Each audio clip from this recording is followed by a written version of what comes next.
Today on CityCast Chicago, City Council is set to vote on banning cops in extremist groups. Avery R. Young is ready for his world premiere at the Lyric. It's Wednesday, April 15th. I'm Jacoby Cochran, and this is what Chicago is talking about.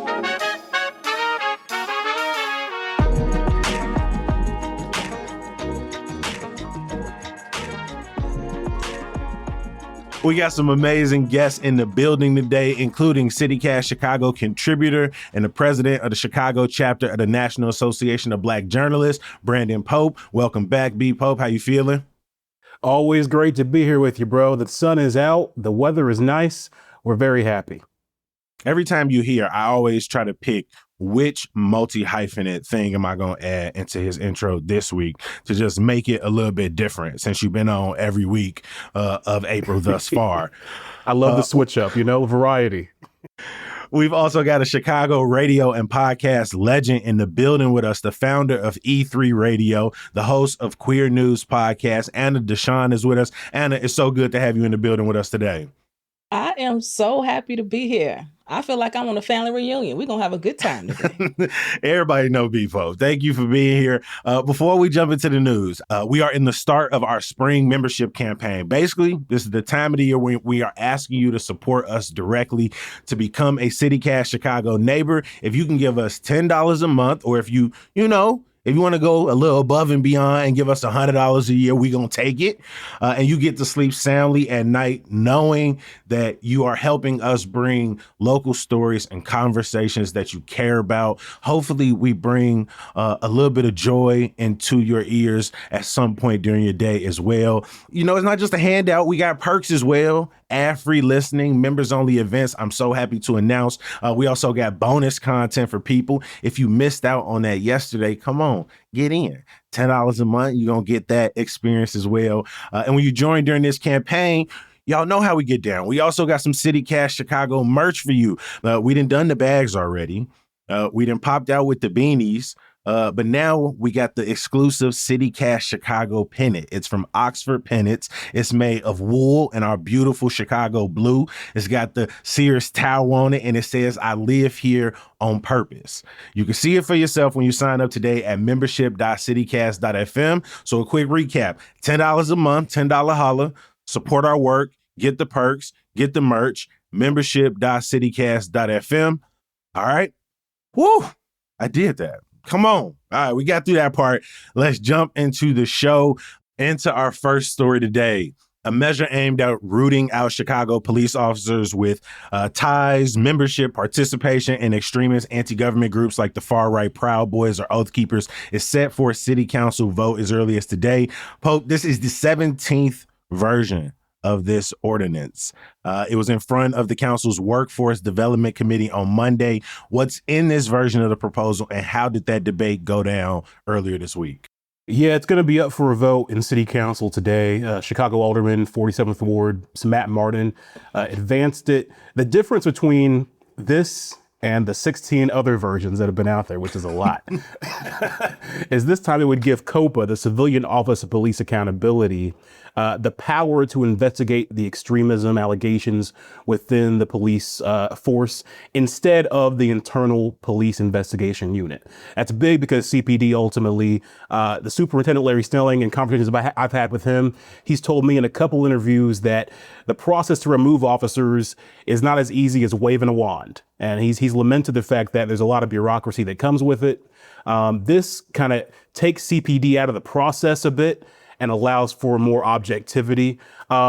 This also would specifically apply to police, whereas other past versions applied to all city employees. Now that's raised some controversy. There are some aldermen out there, including Alderman Derek Curtis, Derek Marty Curtis Quinn, and Nick what's his name? Spazzato. Alderman Spazzato. There have been aldermen like that who have raised objections. They feel like it's singling out police unfairly by not applying to the entire, city workforce. But the city law department argues that narrowing down the focus helps prevent a lot of different constitutional challenges that really are inevitable, because one of the key debates that's going to arise from this is the First Amendment issues. If you are a person who supports, I don't know, a skull logo that could be interpreted as a hate group logo or a Proud Boys logo? Is that infringing upon your First Amendment rights? So it's an interesting debate. The things that are going to be barred here, fundraising, making contributions to different extremist groups, distributing promotional materials, and displaying any words or symbols of extremist groups. But of course, the big question is, how do you define an extremist group or a hate group?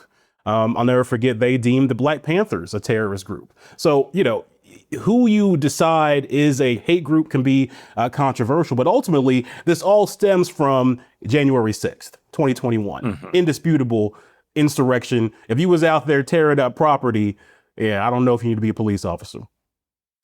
In the ordinance, they define extremist activities as advocating, engaging in, or supporting the overthrow of any federal, state, or local government of the United States by violence, or seeking to alter the forms of these governments by violence or unconstitutional means, including but not limited to by means of treason, sedition, insurrection, rebellion, or related offenses, or the planning, execution, or other material support of hate crimes and hate incidents. Each is defined throughout the ordinance.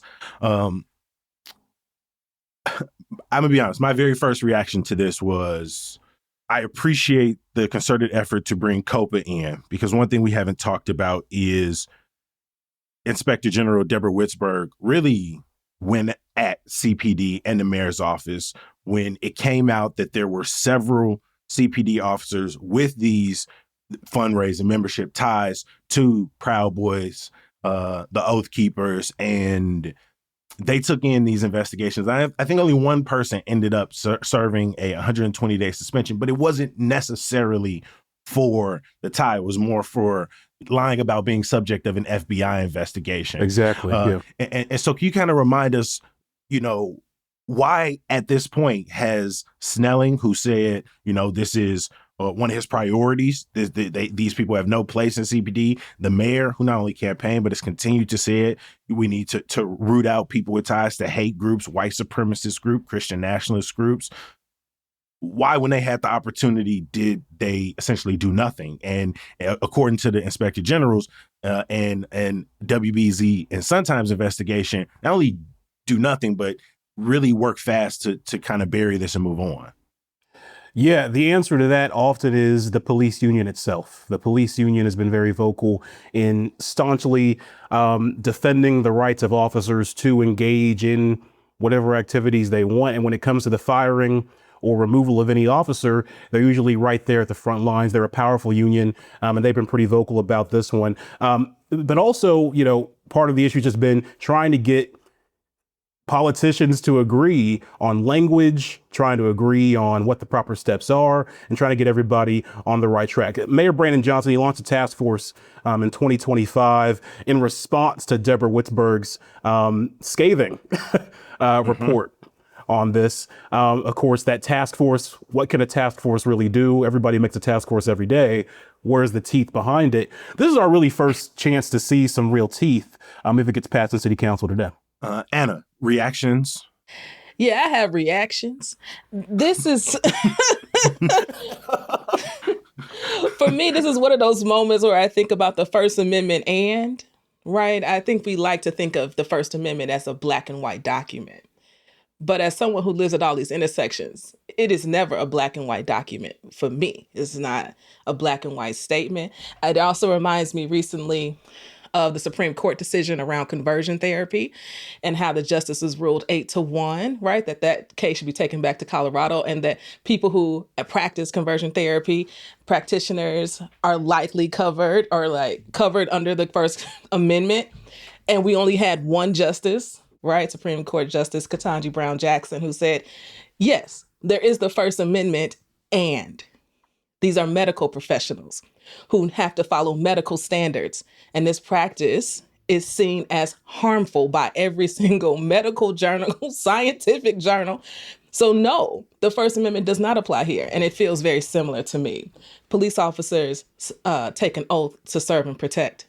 If you are in a hate group, an extremist group, a group that really entrenches itself on brainwashing people to hate other people, how can you truly serve and protect everybody? This feels like another instance of a First Amendment and to me. So it seems very simple, but it's never simple, is it?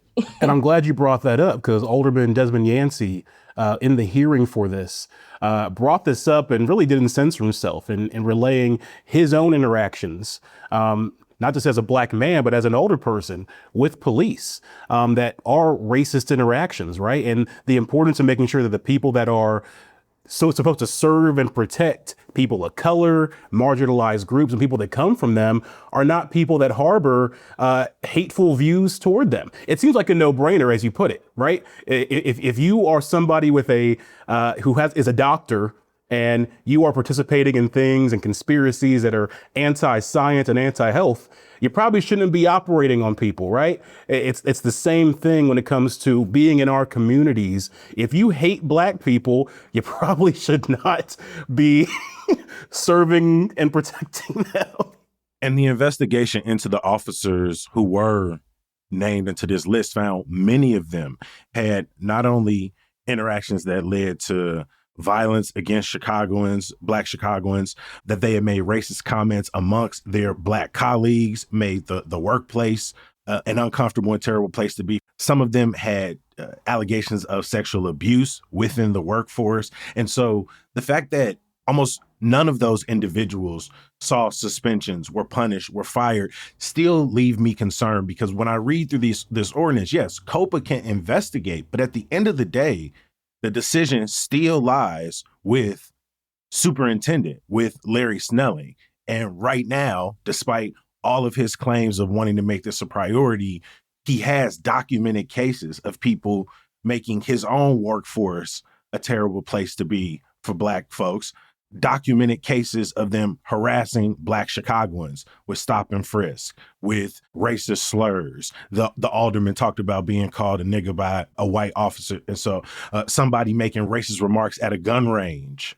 And so at the end of the day, similar to the task force, I wonder how much teeth is this vote going to have at the end of the day? How much authority is a COPA investigation going to mean if the decision maker decides not to move forward with any type of punishment? Yeah, I think that's yet to be seen. But I think, this can be a positive step if we remember that it's not just going to have to be on COPA to handle this. Kind of like most things in our city's history when it comes to police issues, it's also going to take community action. The COPA part adds transparency and puts these things more public. And so then the community can then raise noise and respond.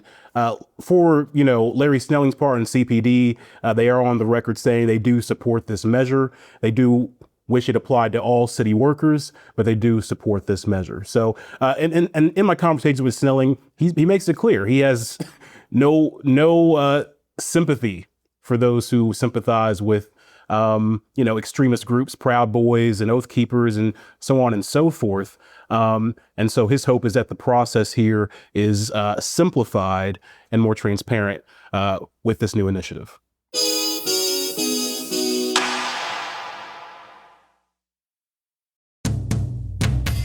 The Pulitzer Prize and Tony Award-winning musical South Pacific is coming to the Paramount Theater in downtown Aurora. And it's got everything folks have come to love about the World War II drama. Spy missions, captivating love stories, and of course, all the classic songs like Some Enchanted Evening, Bolly Hey, I'm Gonna Wash That Man Right Out of My Hair. South Pacific is running from April 29th to June 14th at Paramount Theater, and tickets start at $31 when purchased in person. There are additional fees when you buy it on your phone or online. You can get your tickets today at ParamountAurora.com.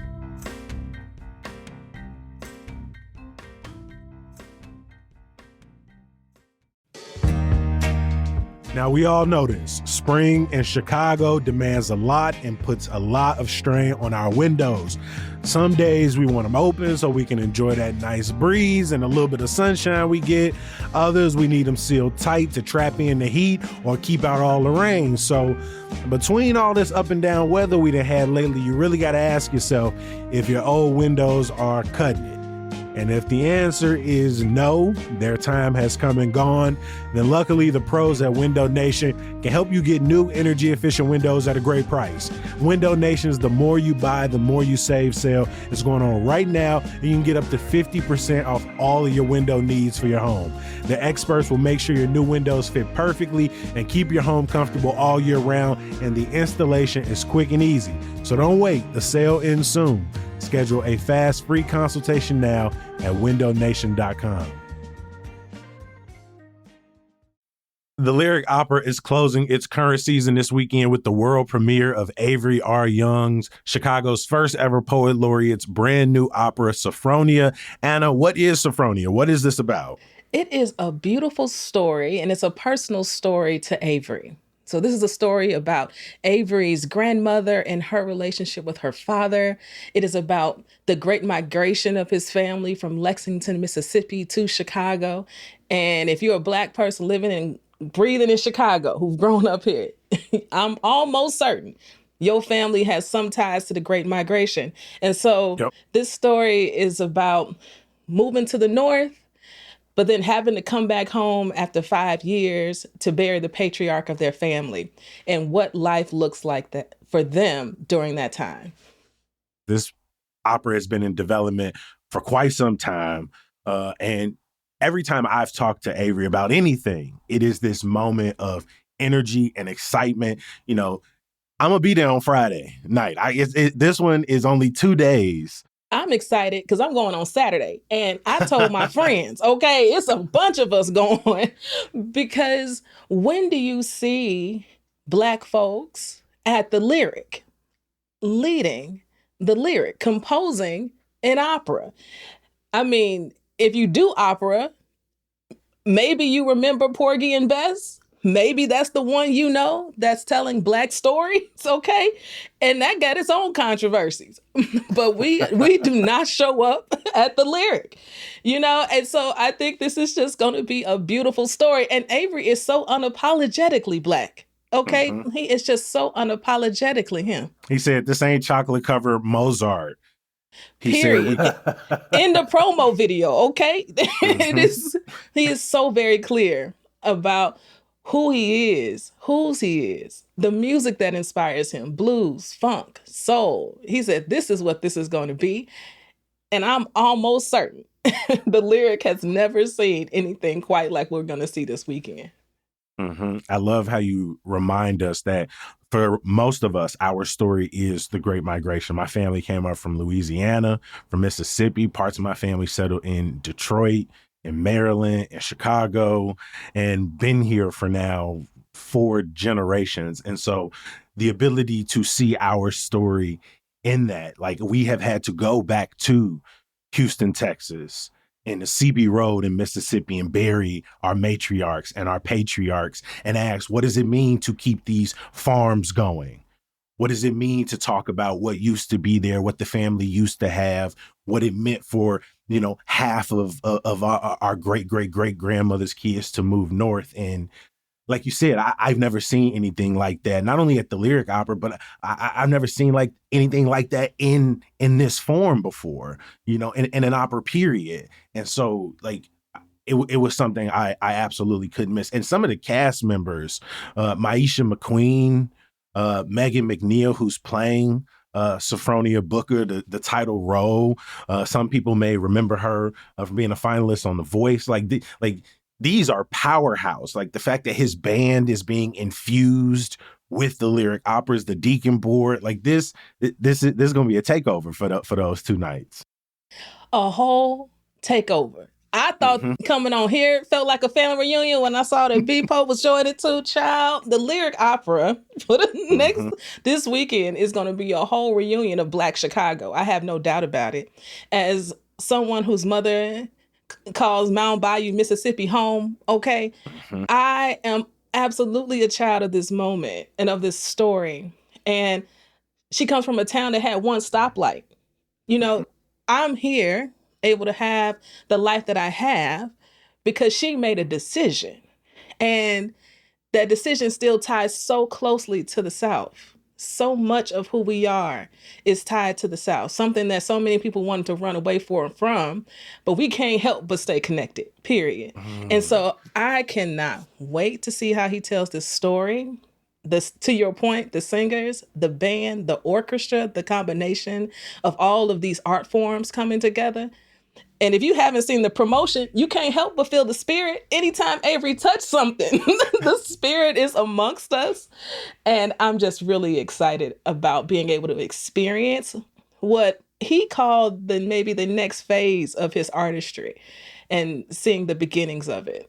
My mom did opera and was an opera singer. So her being a Black woman and being raised in a household where I heard opera all the time. And let me tell you, I was annoyed at the time. But like as I've gotten older, I was so annoyed. As I've gotten older, though, I've grown to appreciate it, right?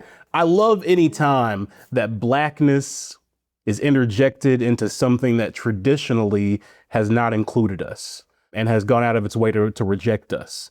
And so for Avery to literally not just step in, but hop into it, dance into it with all the joy he brings and the energy he brings and the artistry he brings. Yeah, I can't wait to hear how it goes.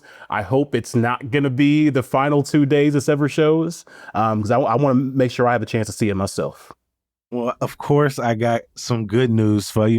And that's last week, Chicago's Court Theater announced that Safronia will close its next season in spring 2027, when the work will be reimagined as a fully staged production. I think those dates are May 14th through June 13th. So it is like, it is like the next installment of a MCU. You're going to have to wait a bit. It's going to be a little teased out for a bit. But Avery said this is just the start. This is just the beginning. His hope is to grow this from the lyric, from Court, and to take this, as he says, on the journey back to the South. I'm really excited to see its opening weekend, to see what he has been working on for all of this time. I'm going to drop links in the show notes. There are still tickets available, so make sure y'all hit that up.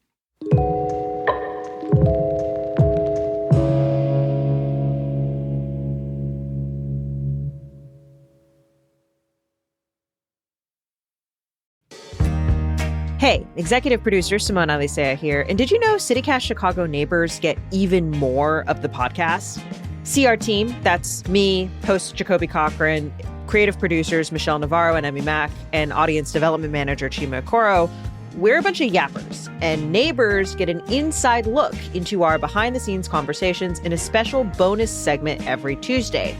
We might be trying to find out where the nearest tornado siren is, or debating if there are more pizza puffs or hot dogs in Chicago, or digging into the best way to tell a story that we're working on. So if you already love the show and you want more, become a CityCast Chicago neighbor. You can only hear these bonus segments on the ad-free feed, which you can only get by being a neighbor. It's $10 a month or $100 a year. And in addition to getting more CityCast Chicago, you're also directly supporting us so we can keep making it for you. You can join now at membership.citycast.fm/Chicago. That's membership.citycast.fm/Chicago. And neighbors, I'll see you in the bonus segment.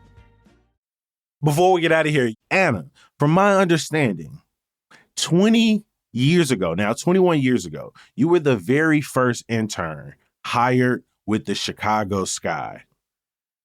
How are you feeling after, the draft this week, after some of the free agency moves? Give me your update. I had to ask. Let me tell you something. I love when I show up and somebody did their homework, okay? Because not a lot of people know that I was a part of that first crew of people laying Chicago Sky merch across chairs that we couldn't even occupy at the UIC Pavilion, okay? This is, very UIC first Pavilion, year. real throwback. Yes, real throwback. I'm an original, okay? Let me tell you, I was feeling real low, Jacoby. I was feeling real low, mighty down after the Angel Reese news. But they picked it up. I'm feeling a little lighter today. A Skylar Diggins, Rakia Jackson situation. I am not mad. The draft, I really love watching their dreams come true. As somebody who grew up playing basketball, you think about what that moment could be like. And so watching these young women walking into this new CBA agreement, it feels like a whole new era is opening up for women's basketball and women's sports. So I feel mighty good about my season tickets now. Okay, I'm ready to go. Yeah, you already in on it because them prices started going back up after these signings went down, after some of these trades went down, and then we bringing in a champion and Gabriela Jaquez at the number 5 pick coming out of UCLA. Pose same question. You feeling lighter today? You know what? It's been an ebb and flow. I'm really. We talked about this last week after the news came down. Ebbing and flowing over there. I'm excited for the additions. Like, look, a lot changes in a week. When we was first talking, man, I think we was pretty down, wasn't we? Because the Angel thing and all that. Then we add in, Rakia Jackson, Dejanay Carrington. I mean, we got some folks. We got the tone of your voice when you said the names, dude. It was that about defense and offensive production? That's really what it's all about. Yeah, it's the defense like and offensive production. What else would it be about, Jacoby? Come on, man. But here's the thing. I do think they overdrafted a little bit. At that number 5 pick. Didn't expect her at that position. I was hoping for a Kiki Rice. However, I think she's an outstanding addition to the team. She's a hustler. If you watched that UCLA championship run, she was a key part of that. And hustle and grit, that translates across the board at any talent level. So I'm looking forward to seeing how she performs on the field. The field? Come on, Pope. I know you got your... The court. Okay, You know what I mean. Okay. I just want us to get it right out here. You saw it on my face, but I ain't. Now, wait a second. Wait. We got 3 hosts. We got 3 hosts in the building right now. Now, don't y'all go here Chaos. acting like you can't call a court a field sometimes, okay? Come on. We do not.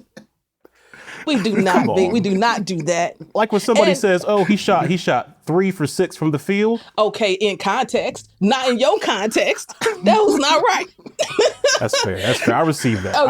Okay. And The I also original just want to Sky say, intern. I received that. I'm just saying.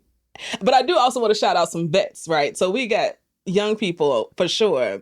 But I want to shout out Elizabeth Williams, who we re-signed, who was a part of the negotiations of the CBA. Right. And then Sloot is also back. So you got a vet helping to, mentor some of the younger players like a Haley.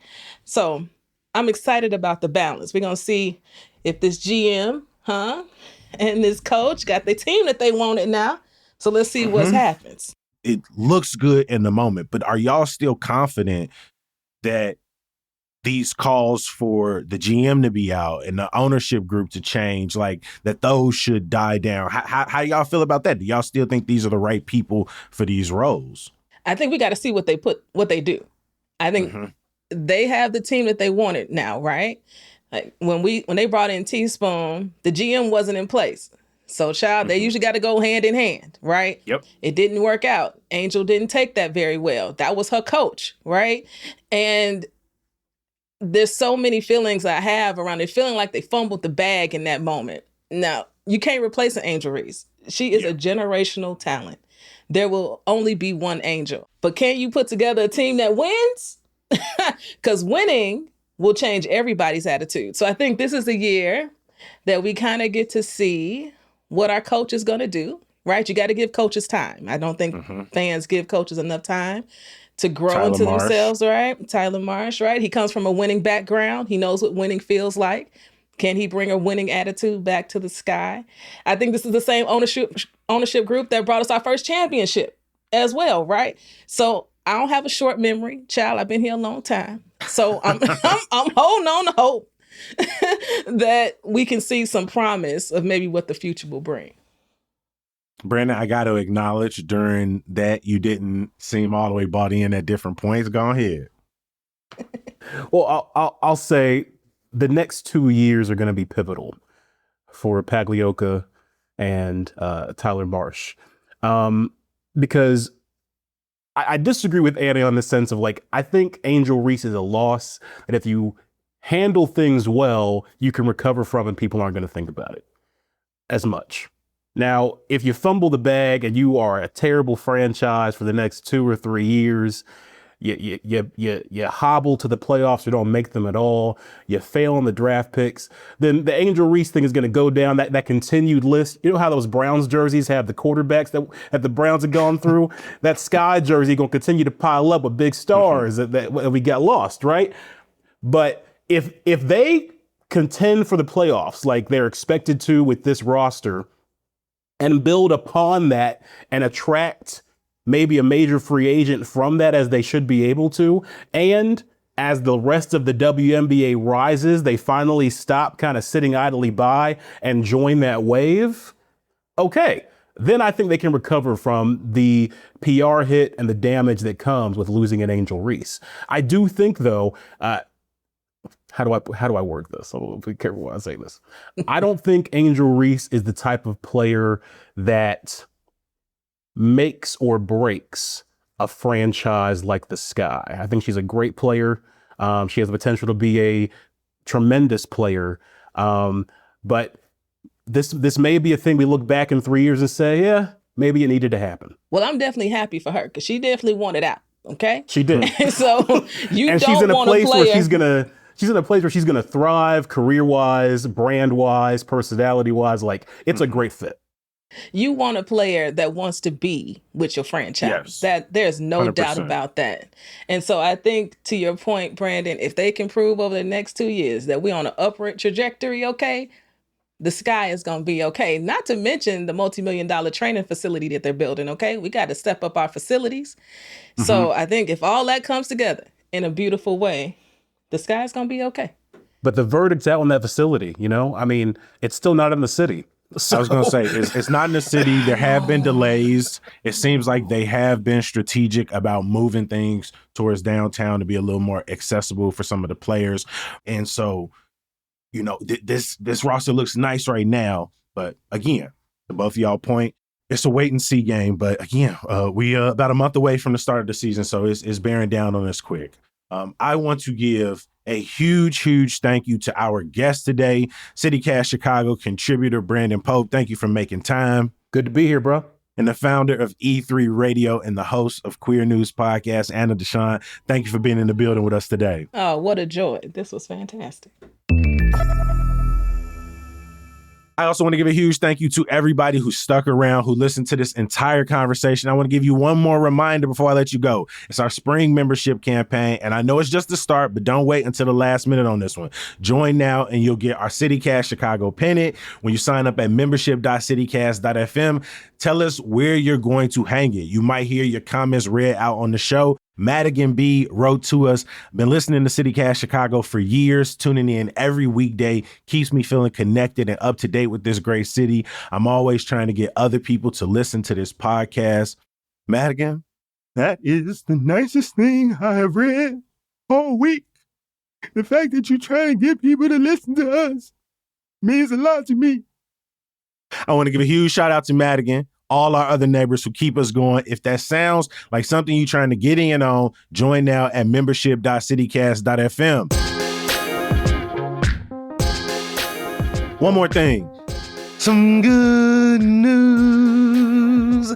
If you got time this Saturday, head over to the Golden Shovel, a poetry workshop and performance at the Pocket at Surge Billiards and Logan Square. I'm going to drop a link for you in the show notes. Doors open at 2:30. We're going to be back bright and early tomorrow. If you got some time, please be here with us. I'll talk to you then. Peace.